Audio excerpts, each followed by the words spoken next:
Hello, faithful viewers, and welcome to Mr. Who Reviews, where today I'll be reviewing The Hobbit, The Battle of Five Armies.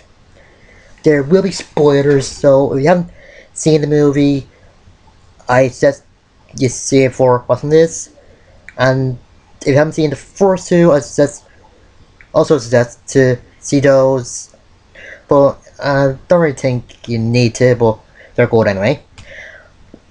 And there will be spoilers, so oh yeah, and I don't know if I'm gonna do the first Hobbit, so I'll just give you my thoughts on it.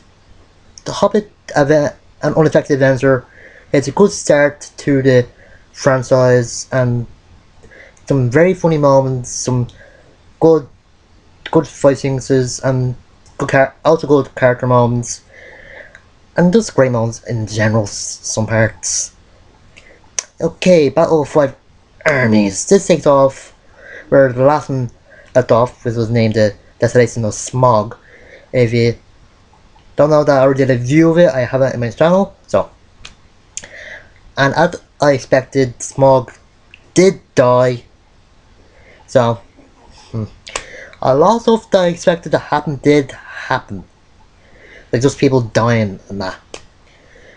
And the King Dwarf throne or something is getting a bit crazy. He's in the mountain and he's got this disease or sickness called the dragon sickness or something like that, and just being obsessed with gold and trying to keep it there. It just shows how Smog got obsessed with gold. I am Benedict Cumberbatch is just wasted in Smog in this. He's just great. I think he's great in everything he's in, even though I haven't seen everything he's in. Anyway, with the king, this stuff like this always happens. The king gets obsessed with something and not thinking straight, and is thinking that the people that have been loyal to him from the beginning are betraying him because they're looking for the stone that make him the rightful ruler of this place. And there's these battles going on to try to take it over, but he's just blind to what everyone wants, and he's going back on his word of the promise he made in the last one to the village that Smog destroyed. And Bilbo is trying to make things right, but he's actually not doing much in this. Like, not much fight scenes, and just really doesn't do anything for the plot after the Dwarf King finds out they gave the stone to the elves and the humans. So you get some nods back to Lord of the Rings, like I think Joran's eye, and the Legolas going to find the rider, which you find out who it is in Lord of the Rings, and just some other stuff. But I don't get why they didn't show Sauron become evil. Like when he and the head elf in one of the elf places and the woman in white save him, and he says you take care of Jarman. You don't know what happens. Is it an end credit thing or what? Yeah. Or you have to read a book. And speaking of horror, if you thought she was so creepy in the first Lord of the Rings, then wow! And the battles in this are just great, but I think he's suffering from the same thing that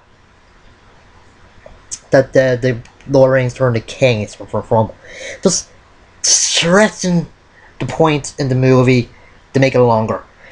In Return of the King, it was the ending, all the fake outs, just stretching out like it was Mr. Fantastic.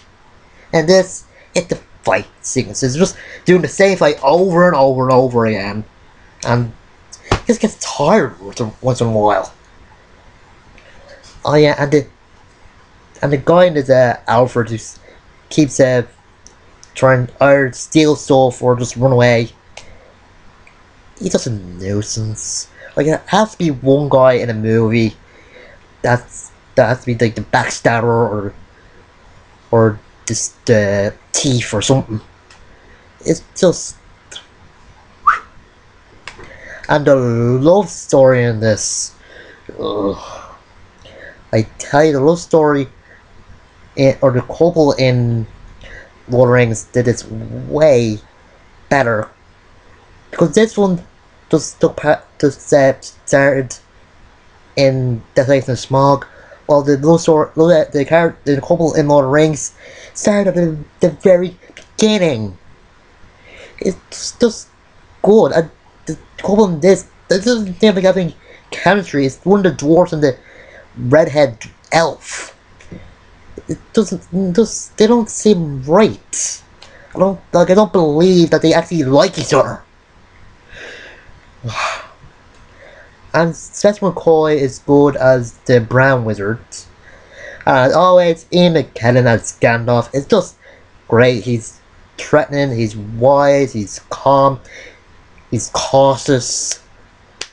He's just great. One of the best actors in the whole world. And those damn dirty eagles. A few movies, of 4 maybe, or 5, whatever, they showed up and he just rescued them. Like, just rescued the Fellowship of the Ring, just rescued the Gandalf, Bilbo and the dwarves, and this, they actually do something. Finally! But why now? What's different about this? Because I heard that the reason they don't help as much because they don't like interfering with other people's businesses. Yeah, it's like the Cesar cat in Tim Burton's Alice in Wonderland saying don't like being in public squabbles. It is just astounding how useless they were. It's just, I don't know how they did something like this. They say they don't like being in other people's business, and then this shows up. Do they change their minds or something?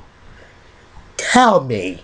Somebody please tell me, like, just put it in the information section down there, or the comment section, wherever. It just astounds me. How? Good music always, and great effects, and some funny moments, like when the orcs try to break the wall with the hammer on his head. That was funny. And you see at near the end is that Gandalf knew that Bilbo had the last ring, the power ring. I don't know how. Does he have a third eye or something, or what? It's just very confusing, and you see that people at the start thought he was dead because he was talking about 30 months or something. Yeah, it's just hilarious. Oh god. Now that all movies are out, I'll say that they do kind of fit together. Like The Lord of the Rings, Hobbit, you see how they connect. More than just the ring connecting them, but and I had to say the first one has to be better than the other two, and the second one but way better than this one. Is it me, or was the elf, no not elf, the Dwarf King elf character, like being all friendly to Bilbo, But in the other two, it wasn't even that friendly. I mean, the last one. I wonder what's changed. Is because he is being untrust the other dwarves and decide to trust Bilbo or what? And the reason I think this is bad, because not a lot of stuff, like a lot of stuff does happen, but it doesn't really seem that great.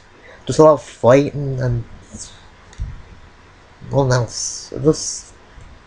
There's something about it that I don't like. Yeah. To me, or is the title a lie or something? The sheriff says 5 armies, but I only count 3. 4 if you count the ogre's army, because there's 2 waves of that. Like there's only the elves, the humans, the dwarves, the ogres or something like that. I forget what they were. And there's about 2 of those.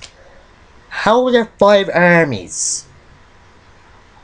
Ugh, must have done something. I give this an 8 out of 10. And I'll see you guys later.